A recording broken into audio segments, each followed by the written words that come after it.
So in this video we'll see how to install the Ionic framework from scratch.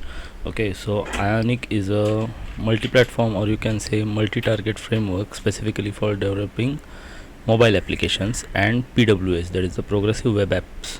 Okay, so using Ionic you can build application, or you can say mobile applications and progressive web apps that could be cross platform, and you are sharing a single code base. Okay, so currently Ionic works or offers two types of build frameworks. Okay, so one is the Cordova framework, that is a classical framework that is used to target a single code base on Android as well as iOS. Okay, and another option that we have available, that is a recent one, is the Capacitor.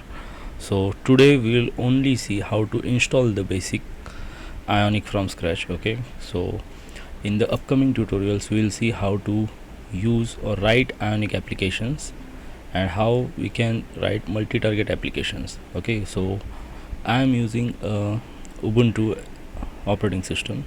If you are using Mac or Windows, your steps might slightly differ to what I am doing. Okay, but the overall idea of the thing remains the same.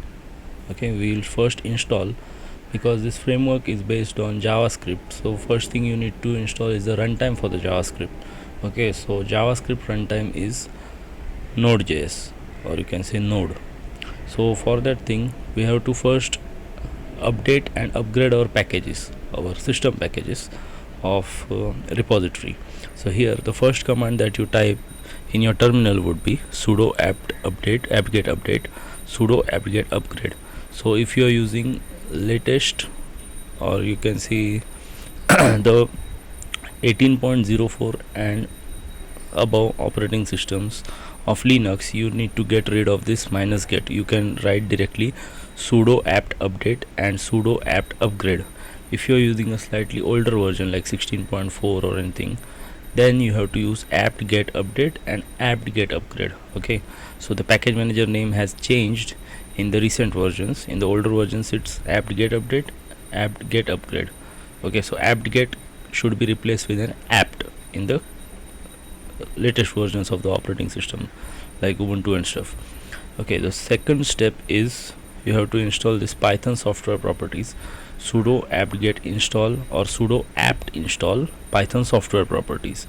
So this is actually a preliminary package which is required sometimes, even if this packaging fails. Okay, sometimes you will have errors in this thing.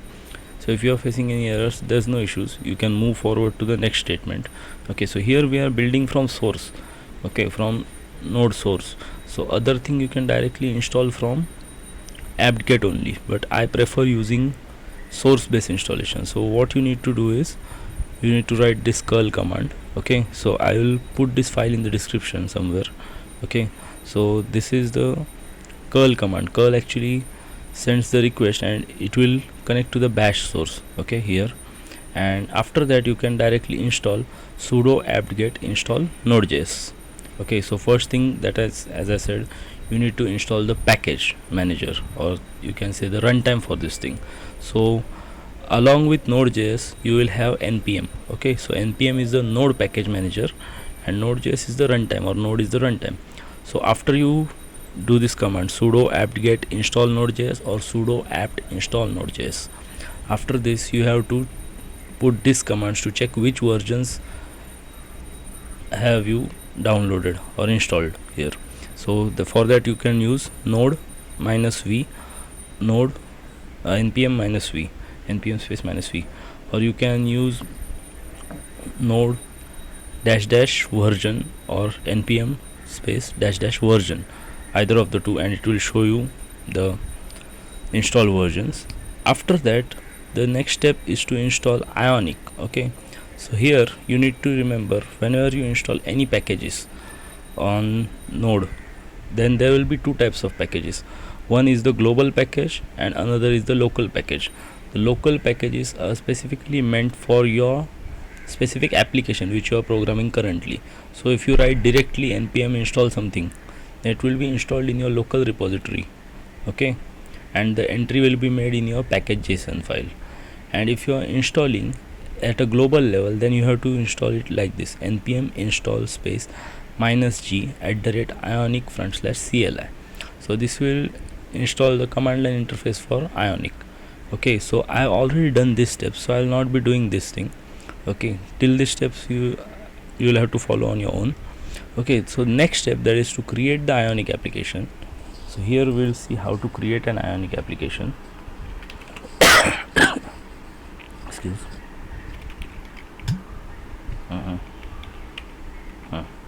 So here Ionic start app name. So I have written app name. You can write any app name here. Okay. Let's name it test app. Okay, so it will ask you for a prompt for what type of template you want here. Okay, see it will ask you which framework you want to select first, Angular or React. If you select Angular, so then you will have a Cordova based platform and Angular you will be using, and if you select React, then you will have Capacitor framework. Okay, so for now our tutorials will be focused on Angular. If we get time to cover these new things, then we'll probably move towards the Capacitor framework as well. Okay, for now I will select Angular. Okay, and press enter. Okay, and now it will ask you which type of template do you want. Okay, so here we will start with a blank template. Okay, other templates are tabbed templates, so it will create a simple tabbed interface. Side menu, it will show you a navigation bar, or you can see a navigation drawer. Okay, so this will be a application, and my first tab application that builds a camera with gallery. So we need only a simple application. Okay, so we'll use a blank application here. Select blank. You can use the arrow keys to scroll up and down, and I will select the blank. Okay, so it will prepare and download the blank starter package. It will take some time. Okay, so it's probably taking, like, if your system is slow or net is slow, internet is slow, it will take a long time. If your internet is good speed and you have a good computer, or you can say a good system, that will download fast. I am using this on a very old, or you can say a second-hand PC, so it's probably a bit slower. Okay, so the time it takes will depend on what type of computer you are downloading these things into. Okay, so it will show some random errors as well. Okay, warnings and stuff, but you need not worry if it says directly installed. Okay, so we'll see how it works. So also, if you're getting started with this thing, okay, Ionic, for this thing you need to learn a few things. Okay, so the preliminary or the prerequisite for this thing is you need to understand HTML, CSS and JavaScript. Okay, and specifically HTML should be HTML5. Okay, so HTML5 is HTML, but it's radically different from what you can say vanilla HTML was. Okay, so you need to understand these three things. Apart from that, you need to understand TypeScript. Okay, and another thing is Ionic is a complete framework along with Angular. Angular is also a framework, so you are bound to a certain framework. So make sure whatever applications you are trying to build are comparatively simple. Okay, you cannot build everything that you can build in a native application into an hybrid application. Okay, so remember and decide your, you can say, priorities accordingly. Okay, so hybrid applications can build almost everything now. Okay, the frameworks have been advanced a bit, but still they are not at a position that they can build everything if you are using complex native features like tracking and stuff. Okay, so those things do not really scale well in these frameworks, even if you are using React Native for that matter.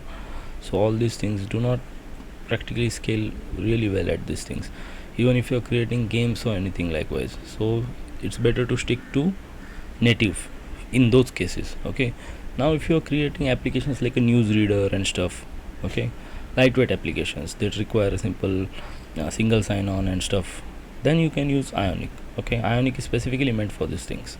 Okay, and another problem is the loading time of these applications. Okay, specifically I'm talking about the Cordova based Ionic applications. So these applications have you can say notoriety for having slow runtimes. Okay, so I guess we have done installing, or it's still installing, I don't know. Okay, it's done. Okay, so it has created a folder. You can see here. I will do a ls command. It will show me, see, test app. I will get inside this thing. So to run the Ionic application, okay, we'll not deploy it in this episode. We'll see it some later time. But now if you want to run this application and see the output, you can do it in two ways. One is the simple Ionic server, it will deploy the application as it is, and another method is to use lab. Okay, so lab will actually show you how it will look in Android and iOS and in Windows phones as well. Okay, even that can be done. Ionic server lab. So but you should remember it's not actually a proper representation, and you should not stick to actually this lab thing. Okay, sometimes the application look very different from what is shown in the lab. Some components are out of focus and stuff. Okay, so if you are using this as a guideline to build a complete UI, then you should not do so. Okay, it's initially you should use this thing, but after your application is ready, test it on multiple devices to see if the rendering is proper. Okay, and see if all components are visible in this thing. Okay, so even this thing takes time if you're using an old system. Okay, so I would recommend at least using 8 GB RAM. Okay, if your computer has a 8 GB RAM, it's well and good. If your computer has a very low RAM, 1 GB or 2 GB, or maybe even 4 GB, this thing will suck all your memory, it will make it really slow. Okay, so it is compiling. This is the first time, so it will take a bit longer. Okay, so now we'll see if we'll be back in a minute till it's compiling. Okay,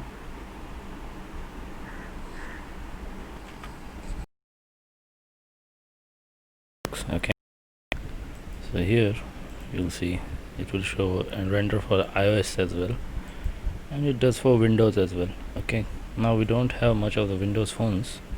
Okay, but it does have an option for Windows. Okay, so here you can see how the platform might supposedly look on Android and iOS. Okay, so this is just a representation of the thing. Okay, sometimes your application might not actually look like this. Okay, and now we'll see here it has asked, or it asked to install the lab. Okay, so here, so you can install it preemptively as well. Okay, you could use this command npm I minus capital D capital minus E @ionic lab. Okay, so you can use this command directly to install as well. Okay, or in the runtime also it will tell you how to install. Okay, so you can do that as well. So this is how it will look. So in the upcoming videos we will see how we can use Ionic to create applications or cross-platform applications for that matter. Okay, thank you.